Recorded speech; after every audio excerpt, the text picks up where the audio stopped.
इतनी साधना गोस्वामी जी ने की, कहीं एक झलक नहीं मिली प्रभु की। प्रभु ने विधान बनाया हो, शौच का बचा हुआ जल, काशी के बाहर जाते थे शौच, एक वृक्ष में डालने लगे, उसमें प्रेत रहता था। भूत भावन की नगरी है। प्रसन्न हुआ जलपान करके, अशुद्ध जल पी के प्रकट हुआ। गोस्वामी जी से कहा डरना मत, तुम्हारी जो इच्छा हो हमसे मांग लो। उनका इच्छा तो यही कि एक बार अपने प्राण प्रीतम सिया राम का दर्शन पाऊं। बोले इतनी सामर्थ्य मेरे में नहीं, लेकिन उपाय बता सकता हूं। जहां भगवत कथा होती है वहां हनुमान जी महाराज विराजमान होते हैं। तो बोले जहां तुलसी घाट है, बाद में नाम तुलसी घाट, वहां भगवत चर्चा होती थी। तो बोले हम कैसे पहचानेंगे? बोले सबसे पहले आते हैं और सबसे बाद में जाते हैं। यह है कथा रसिक का स्वरूप। सबसे पहले आते हैं, मलिन भेष होगा, वृद्ध शरीर होगा, और सबसे बाद में जाते हैं। गोस्वामी जी को आज कथा में मन नहीं लगा, तो यही देख रहे थे कौन सबसे पहले आया है। तो देखा कि सबसे पीछे शांत मुद्रा में कृष्ण शरीर वृद्ध रूप धारण किए हुए महाबलशाली परम भागवत, जिनके रोम रोम से नाम ध्वनि प्रकट होती है, बलिहारी है उनके चरणों की। ऐसा अपने आराध्य देव में प्रेम, ऐसा प्रेम और ऐसी सेवा निष्ठा, राम काज कीन्हे बिनु मोह कहां विश्राम। रोम रोम से भगवान नाम स्फुरित होता रहता है। वो बैठे हैं, कुछ पाना है क्या उनको?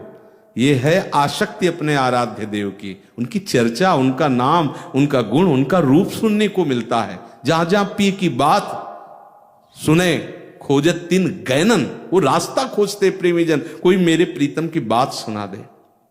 अकेले पढ़ना और सभा में इसका अंतर होता है, आप खुद अनुभव करना। देखा कथा हुई, सब चले गए, बाद में वहां की रज ऐसे लेके लगाई।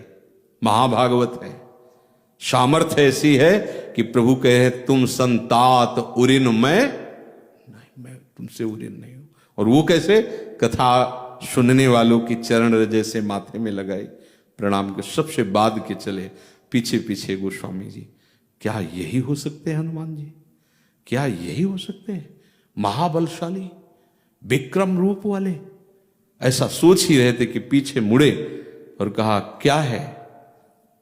तो उनका प्रभु मैं पहचान गया हूं, आप मेरे प्रभु के अत्यंत लाडले श्री हनुमान जी महाराज। भाग पड़े हनुमान जी, दौड़ लगा दी, और तुलसी घाट से लगभग 1.5-2 किलोमीटर का अंतर होगा, संकट मोचन जहां है, वहीं पकड़ पाए, क्योंकि वो पकड़ाना चाहते थे इसलिए। तुलसीदास जी ने चरण पकड़ा और कहा प्रभु मुझ अधम के पास कोई ऐसा साधन नहीं जिससे मैं प्रभु को देख सकूं, पर अब जिया नहीं जा रहा।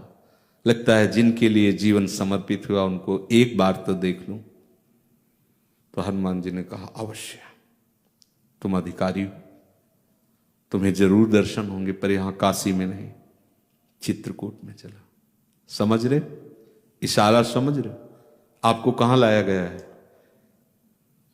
बाहर आओ, धाम आओ। कितनी बड़ी कृपा, आप समझ नहीं रहे। अब गोस्वामी जी को श्री हनुमान जी की प्रार्थना से चित्रकूट में जब वो चंदन घिस करके और सोच रहे थे कि प्रभु आएंगे तो कैसे सेवा करेंगे, क्या करेंगे, इतने में 2 राजकुमार आए और उन्होंने कहा कि हमें थोड़ा चंदन लगाओगे? तो यंत्रवत ऐसे चंदन लगा। पहली बार तो चूक गए थे, दूसरी बार ऐसे यंत्रवत लगा। तो हनुमान जी फिर बोले कि जिनके चंदन लगा रहे हो ना, ये वही है जिनके दर्शन के लिए तुम लाते। एकदम तब देखा गौरवर्ण, रहते श्याम गौर ही है साहब, गौरवर्ण लखन जी और श्याम वर्ण कृतकृत्य हो गए। चित्रकूट के घाट में भई संतन की भीड़, तुलसीदास चंदन घिसत तिलक देत, ऐसा कुछ है।